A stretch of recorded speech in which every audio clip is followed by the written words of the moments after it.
High বন্ধুরা, দেখো সকাল সকাল রেডি হয়ে গেছি। কোথায় যাচ্ছি চলো তোমাদের সঙ্গে পুরোটাই শেয়ার করছি। দেখো আমি চলে এসেছি সকালবেলা আমাদের এখানে আওয়াল সিদ্ধি বাস ধরবো বলে, কিন্তু কপাল খারাপ, বাস ধরতে পারিনি কারণ আমরা গাড়ি নিয়ে বেরিয়েছিলাম। গাড়িটা রাখার জায়গা পাইনি বলে ফের বাড়ি চলে এসেছি। বাড়ির থেকে আবার টোটো করে আওয়াল সিদ্ধি গেছি। আওয়াল সিদ্ধি থেকে টেকা ধরে নৈহাটি এসেছি। নৈহাটিতে এসে বর গেছে টিকিট কাটতে, আমরা বসে আছি ট্রেনের জন্য। ট্রেনে এসে গেছে কৃষ্ণনগর, কৃষ্ণনগরে উঠেছি, কৃষ্ণনগরে নামবো। দেখো ট্রেনে উঠে পড়েছি, ট্রেনটা ছেড়েও দিয়েছে। আমার ট্রেনের মধ্যে একটা জিনিস খুব হাসি পাচ্ছিল, যে একটা ছেলে বারবার আমার দিকে তাকাচ্ছিল। আমি ভাবলাম হাই রে, এত তাকাচ্ছে কেন রে, আমাকে দেখে ক্রাশ খেলো নাকি। তারপরে দেখো ট্রেনের মধ্যে বেশ অনেক লোক। প্রথমে যখন উঠেছি সিট পাইনি, তারপরে সিট পেয়েছি। বর একটু বসলো, আমি একটু বসলাম। দেখো আমার বর যেখানে বসেছিল সেখানে উঠে আমাকে বসতে দিল। আমরা কৃষ্ণনগর স্টেশনে চলে এসেছি। দেখো কৃষ্ণনগর একটা ট্রেন দাঁড়িয়েছিল, আমরা নামা মাত্র দেখছি ট্রেনটাকে ছেড়ে দিচ্ছে। হাঁটতে লেগেছি আমরা টোটো ধরবো বলে। কৃষ্ণনগর স্টেশন, এই দেখো Krishnanagar city junction. First time কৃষ্ণনগরে আসলাম। কৃষ্ণনগর থেকে আমরা টোটো করে নিয়েছি। আমাদেরকে প্রথমে বলা হয়েছে 20 টাকা করে মাথা পিছু ভাড়া, কিন্তু আমরা মন্দির পর্যন্ত যেহেতু আমাদেরকে নিয়ে গেছে, সেহেতু আমাদের কাছ থেকে 150 টাকা ভাড়া নিয়েছে।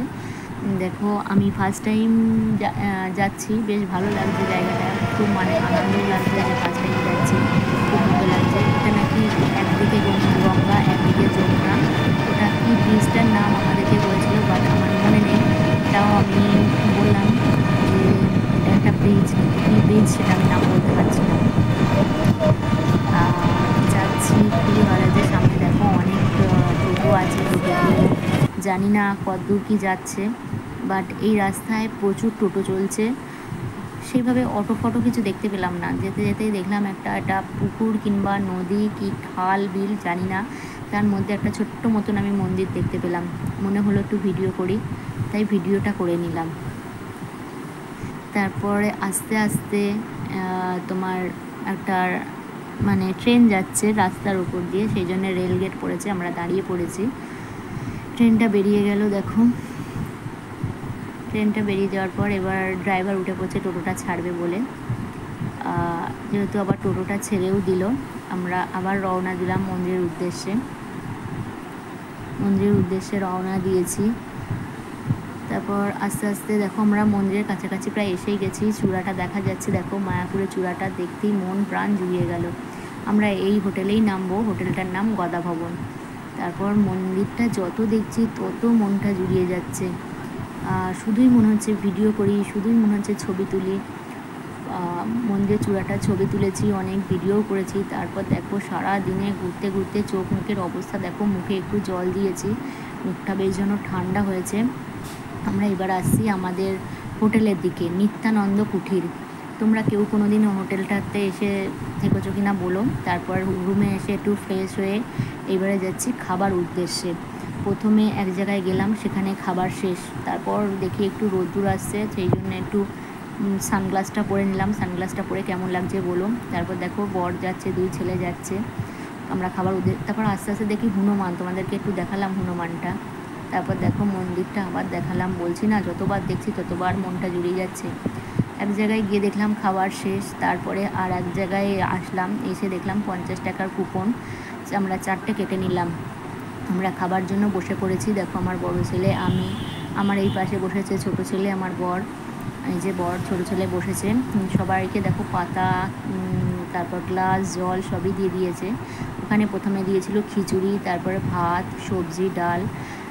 যেহেতু ছেলেরা ভালোভাবে খায়নি, কিন্তু আমরা খেয়ে নিয়েছিলাম। তারপর খাওয়া দাওয়া করে একটু রেস্ট নিয়ে রুমে এসে রেস্ট নিয়ে তারপর বিকেলে দেখো চলে এসেছি গোশালায়। কত লোক দেখো গোশালায় এসছে গরু দেখতে। দেখো এখানে প্রচুর পরিমাণে কত বড় বড় গরু, কত বড় বড় শিং। আমি তো আশ্চর্য হয়ে যাচ্ছি যে আমাদেরও বাড়িতে গরু আছে, কিন্তু এত বড় বড় নেই। দেখো গরুর শিংগুলো দেখো, শুধু আমি তো দেখছি আর অবাক হয়ে যাচ্ছি, শুধুই ভিডিও করছি যে এইগুলো তোমাদের সাথে আমি শেয়ার করব। প্লিজ তোমরা সবাই একটু দেখো, আর ভিডিওটা ভালো লাগলে একটু প্লিজ লাইক কমেন্ট শেয়ার করে দিও, সাবস্ক্রাইব করে দিও। দেখো কত বড় শিং। আমার বর যেহেতু গরু পোষে, গরু দেখাশোনা করে, সেই জন্য ওর ভয় নেই। দেখো গরুকে কীভাবে হাত বোলাচ্ছে গরুর গায়ে, সবাই গরুগুলো সেলফিও তুলছে।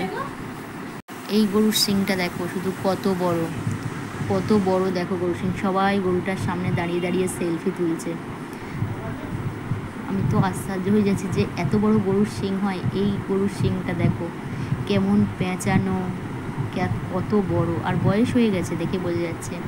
আবার চলে এসেছি, বিকেলবেলা একটু বেরোবো। দেখো ইনি একজন সবাইকে তিলক কাটিয়ে দিল, তাই জন্য ওনাকে 10 টাকা দক্ষিণা দিলাম। তিলকটা পরে কেমন দেখাচ্ছে বলো আমাকে। তারপর আবার বেরিয়ে পড়েছি, একটা মন্দিরে এসেছি, কি মন্দির বাট আমি জানি না পড়েছি ওখানে, কিন্তু এখন ভুলে গেছি মন্দিরটার নাম কি। দেখো এর মানে মন্দিরের ভিতরে ভিডিওটা করা নিয়ম নেই, ছবি তোলাও নিয়ম নেই, সেই জন্য আমি তোমাদের মন্দিরের ভিতরগুলো দেখাতে পারিনি। চলে এসেছি রামকুণ্ডু শ্যামকুণ্ডু। দেখো এখানে কত বড় বড় মাছ, সবাই সেলফি তুলছে, ভিডিও করছে। তা আমি আর বাদ যাই কেন, আমিও ভিডিও করে নিলাম। দেখো কত বড় বড় মাছ, কত বড় বড় মাছ। তা আমার 2 ছেলে বিস্কুট কিনেছে, খেতে দিচ্ছে। দেখো আমি এখানে আসলে তোমাদের একটাই মানে মনের মধ্যে হবে যে মাছ খাওয়া ছেড়ে দিই, যে মাছের মধ্যেও ভগবান আছে, এটা আমি জানতাম না। এই প্রথম জানলাম যে মাছের মধ্যেও ভগবান আছে। রামকুণ্ডু শ্যামকুণ্ডু, কত বড় বড় মাছ দেখো শুধু, মানে মাছগুলোর ওজন 12 কেজি 10 কেজি এরকম সব ওজন।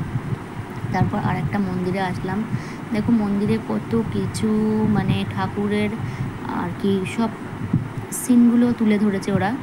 এটা হচ্ছে রাধা কৃষ্ণ, কত সুন্দর লাগছে দেখতে।